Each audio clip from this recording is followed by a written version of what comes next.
നമസ്കാരം. പാവപ്പെട്ടവന്റെ ചോരയൂറ്റുന്ന ഉത്തരേന്ത്യൻ ലോൺ ആപ്പ് മാഫിയയുടെ നെഞ്ചിലേക്ക് കണ്ണൂർ പോലീസിന്റെ ഇടുത്തി. ഒരൊറ്റ SMS നൽകിയ തുമ്പിലൂടെ നോയിഡയിലെ അധോലോക സാമ്രാജ്യത്തിലേക്ക് ഇരച്ചു കയറിയ കണ്ണൂർ സൈബർ പോലീസ് അക്ഷരാർത്ഥത്തിൽ കണ്ണൂർ സ്ക്വാഡ് സിനിമയെ വെല്ലുന്ന പ്രകടനം കാഴ്ചവെക്കുകയായിരുന്നു. അഞ്ചരക്കണ്ടി ഡെന്റൽ കോളേജിലെ വിദ്യാർത്ഥി നിതിൻ രാജൻ ആത്മഹത്യയ്ക്ക് കാരണക്കാരായ ഇൻസ്റ്റൻസ് ഫണ്ട്സ് എന്ന മരണ കമ്പനിയുടെ തലപ്പത്തുള്ളവരെയാണ് കേരള പോലീസ് പൊക്കി ജയിലിലടച്ചത്. നിതിൻ രാജിന്റെ മരണത്തിന് പിന്നിലെ മറ്റൊരു വില്ലനായ ഡോക്ടർ റാമിനെയും ഇതുപോലെ അഴിക്കുള്ളിലാക്കണമെന്ന മുറവിളിയും ഇതോടെ ശക്തമായിരിക്കുകയാണ്. നിതിൻ രാജിന്റെ ഫോണിലേക്ക് വന്ന ആ ഭീഷണി സന്ദേശത്തിന്റെ വേരുകൾ തിരഞ്ഞുള്ള യാത്ര ചെന്ന് അവസാനിച്ചത് നോയിഡയിലെ ഒരു രഹസ്യ സങ്കേതത്തിലാണ്. കേരളത്തിന് പുറത്തു ചെന്ന് പ്രതികളെ പിടികൂടുന്നതിൽ വിരുദ്ധന്മാരായ കണ്ണൂർ സംഘത്തിന് ഇത്തവണയും പിഴച്ചില്ല. SI-SV മിഥുനും സംഘവും നോയിഡയിലെത്തിയപ്പോൾ കണ്ടത് ഒരു സാധാരണ കെട്ടിടമായിരുന്നു. പുറത്ത് സ്ഥാപനത്തിന്റെ പേരോ ബോർഡോ ഇല്ല. ഒടുവിൽ ജോലിക്കാരെ ആവശ്യമുണ്ടെന്ന വ്യാജന പോലീസ് വിരിച്ച വലയിൽ ലോൺ മാഫിയയുടെ തലവന്മാർ കുടുങ്ങുകയായിരുന്നു. 40ഓളം പേർ ഒരേ സമയം ജോലി ചെയ്യുന്ന അത്യാധുനിക IT പാർക്കിനെ വെല്ലുന്ന സൗകര്യങ്ങളുള്ള ഓഫീസാണ് പോലീസിനെ ഞെട്ടിച്ചത്. 40 സിമ്മുകൾ ഒരേ സമയം പ്രവർത്തിപ്പിക്കാവുന്ന നൂതന സിം ബോക്സുകളും അത്യാധുനിക സോഫ്റ്റ്വെയറുകളും ഉപയോഗിച്ചായിരുന്നു ഇവരുടെ കൊള്ള.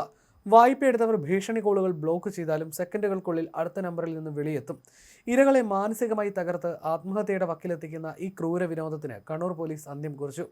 പ്രതികളെ പിടികൂടി സ്റ്റേഷനിലേക്ക് കൊണ്ടുപോകുന്നതിനിടെ സ്ഥാപന ഉടമ മനോജ് തിവാരിയുടെ ഗുണ്ടകൾ പോലീസ് സംഘത്തെ വളഞ്ഞു. ഭീഷണിയും കയ്യാങ്കളിയുമായി നോയിഡയിലെ തെരുവുകളിൽ നാടകീയ രംഗങ്ങൾ അരങ്ങേറി. എന്നാൽ നോയിഡ കമ്മീഷണറുടെ സഹായത്തോടെ പ്രതികളെ അതീവ സുരക്ഷയിൽ പോലീസ് സ്റ്റേഷനിലെത്തിക്കാൻ കണ്ണൂർ സംഘത്തിന് കഴിഞ്ഞു. വെല്ലുവിളികളും ഭീഷണിയും മറികടന്നുള്ള ഈ നീക്കം കേരള പോലീസിന്റെ ചരിത്രത്തിലെ ഉജ്ജ്വല അധ്യായമായി മാറി. കൊള്ളപ്പലിശയുടെ കാര്യത്തിലും ഇവർക്ക് യാതൊരു ദയയുമില്ലായിരുന്നു. 15,000 രൂപ വായ്പ ചോദിക്കുന്നവന്റെ കയ്യിൽ കിട്ടുന്നത് 10,500 രൂപ മാത്രമാണ്. ബാക്കി തുക പല ഇനങ്ങളിലായി ഇവർ തുടക്കത്തിലെ തട്ടും. 36% പലിശ നിരക്ക്. തിരിച്ചടവ് ഒരു ദിവസം വൈകിയാൽ 450 രൂപ പിഴയും ഈടാക്കും.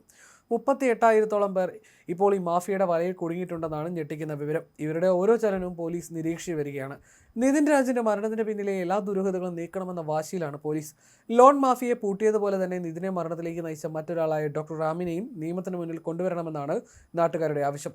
ഡോക്ടർ റാമിനെ പിടികൂടിയാൽ മാത്രമേ നിതിൻ രാജിന്റെ കുടുംബത്തിന് പൂർണ്ണമായ നീതി ലഭിക്കൂ. പോലീസിന്റെ ഭാഗത്തു നിന്നും ഇതിനുള്ള ഊർജിതമായ നീക്കങ്ങൾ തുടങ്ങിക്കഴിഞ്ഞു.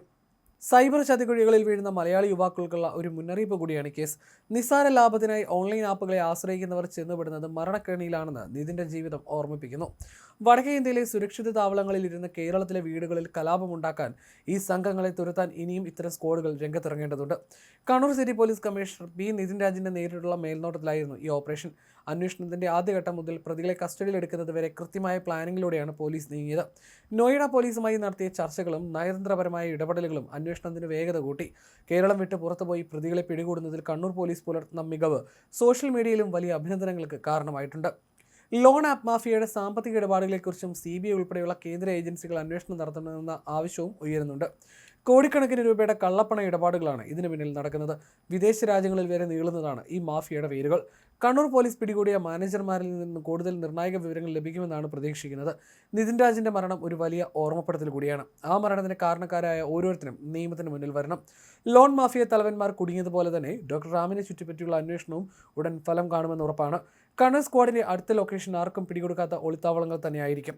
കുറ്റവാളികൾ എത്ര ദൂരെയാണെങ്കിലും അവരെ വലയിലാക്കാൻ കേരള പോലീസ് സജ്ജമാണെന്ന് ഇനിയും അവർ തെളിയിക്കണം.